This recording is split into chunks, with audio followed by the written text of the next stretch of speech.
प्रधानमंत्री नरेंद्र मोदी के इंटरव्यू के बाद इस बात की उम्मीदें अब बढ़ गई हैं कि मानसून सत्र में जीएसटी विधेयक पारित हो सकता है। आज सरकार की तरफ से यह भी कहा गया कि राज्यसभा का गणित बदला है और कई विपक्षी पार्टियां भी जीएसटी के समर्थन में हैं।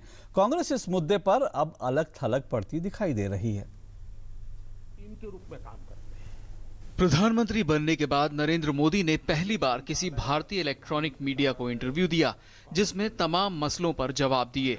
पीएम ने इंटरव्यू में जीएसटी बिल पर गतिरोध के लिए कांग्रेस को जिम्मेदार ठहराते हुए कहा कि सभी विपक्षी पार्टियां इस विधेयक के समर्थन में हैं, लेकिन केवल एक पार्टी इसका विरोध कर रही है।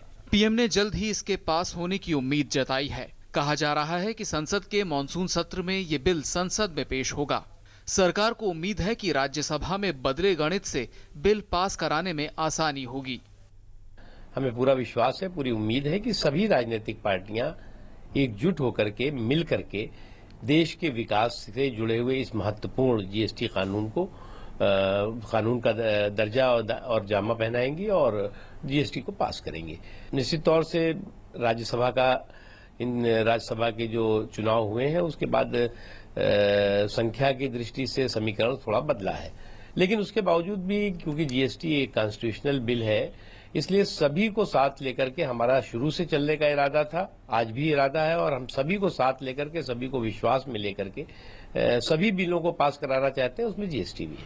बीजेपी का भी मानना है कि कांग्रेस अब इस बिल पर सकारात्मक रुख अपनाएगी और बिल जल्द पास होगा। मैं समझता हूं कि संसद को रोकने का अधिकार किसी भी दल को नहीं है। देश के कानून जो गरीबों के हित में, नागरिकों के हित में बनाए जा रहे हैं, उसको भी रोकने का अधिकार किसी पार्टी को नहीं है। जीएसटी इस बार पास होगी, इसमें कोई शक की गुंजाइश नहीं लगती है। प्रधानमंत्री को भी बहुत उम्मीदें हैं। वहीं कई विरोधी दल भी बिल को जल्द से जल्द पास कराने के हक में हैं। I think we are also aware that there has been a certain kind of blanket opposition to GST without much logic, and this needs to be discussed more, and it's a good thing that he raised it. हालांकि कांग्रेस का कहना है कि वो GST के विरोध में नहीं है और उसे केवल कुछ बिंदुओं पर आपत्ति है।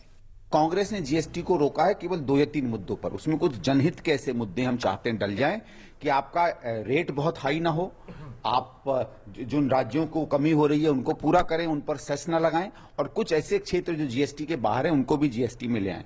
पीएम के इंटरव्यू में विदेश नीति को लेकर कई चीजें साफ की गईं। विरोधियों ने भी पीएम की विदेश नीति की तारीफ की है। Everybody knows that this Prime Minister is very active on foreign policy issues. The entry into the MTCR is a good step for India, but clearly we face many hurdles.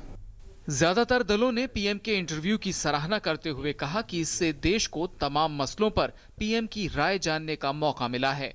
News night desk, DD news.